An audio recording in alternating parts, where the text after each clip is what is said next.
અહીંયા આપણે પ્લસ ક્યુ અને માઇનસ ક્યુ મૂલ્યના બે વિદ્યુત ભારોને એકદમ નજીક રાખીને બિંદુવત દ્વિધ્રુવી એટલે કે પોઈન્ટ ડાયપોલ તૈયાર કરેલ છે. એક્સ અક્ષ આપણી ડાયપોલની અક્ષ છે અને વાય અક્ષ આપણી ડાયપોલની વિષુવરેખા એટલે કે ઇક્વેટોરિયલ લાઇન છે. પ્રશ્નમાં તમને એવું કીધું છે કે એક્સ અક્ષ પર ડાયપોલના કેન્દ્રથી આર અંતરે એક બિંદુ આવેલું છે એ જ્યાં વિદ્યુત સ્થિતિમાન અને વિદ્યુત ક્ષેત્રના મૂલ્ય V0 અને E0 છે.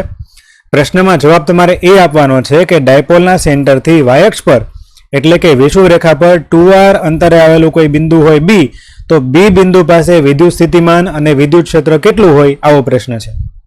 હવે B બિંદુને તમે ધ્યાનથી જુઓ તો B બિંદુ છે એ પ્લસ ક્યુ અને માઇનસ ક્યુથી એક સરખા અંતર આવેલું છે અને B બિંદુ પાસે વિદ્યુત સ્થિતિમાનની ફોર્મ્યુલા આપણી પાસે છે V = KQ/R.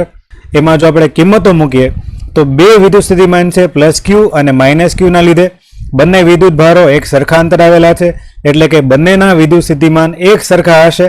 પ્લસ ક્યુ વિદ્યુત ભારનું પોઝિટિવ સ્થિતિમાન અને માઇનસ ક્યુ વિદ્યુત ભારનું નેગેટિવ સ્થિતિમાન એ બંનેનો જો તમે સરવાળો કરો એટલે કે કુલ વિદ્યુત સ્થિતિમાન એ KQ/R પોઝિટિવ ક્યુના લીધે અને માઇનસ KQ/R એ નેગેટિવ ક્યુના લીધે જો તમે ટોટલ કરશો તો કુલ સ્થિતિમાન 0 થઈ જશે.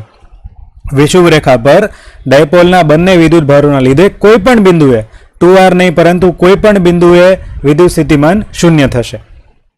ક્લિયર? હવે આગળ વાત કરીએ એ બિંદુ માટે જે ડાયપોલના કેન્દ્રથી અક્ષ પર r જેટલા અંતર આવેલું છે.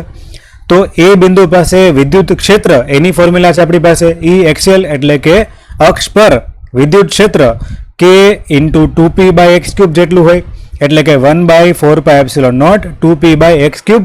અહીંયા x એ ડાયપોલના કેન્દ્રથી અંતર છે જે r જેટલું છે. કિંમતો મૂકી દે તો E0 એ બિંદુ પાસેનો વિદ્યુત ક્ષેત્ર જે મળશે 1/4πε0 2p/r³.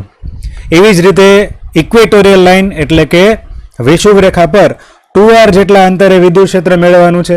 તો એના માટેની ફોર્મ્યુલા છે વિષુવરેખા પર વિદ્યુત ક્ષેત્ર 1/4πε0 p/x³, જ્યાં p એ ડાયપોલની ચાક માત્ર છે. હવે આમાં કિંમતો મૂકી દઈએ તો EB થશે 1/4πε0 p/2r³. 2r³ નું સોલ્યુશન 8r³ થશે 1/4πε0 p/8r³.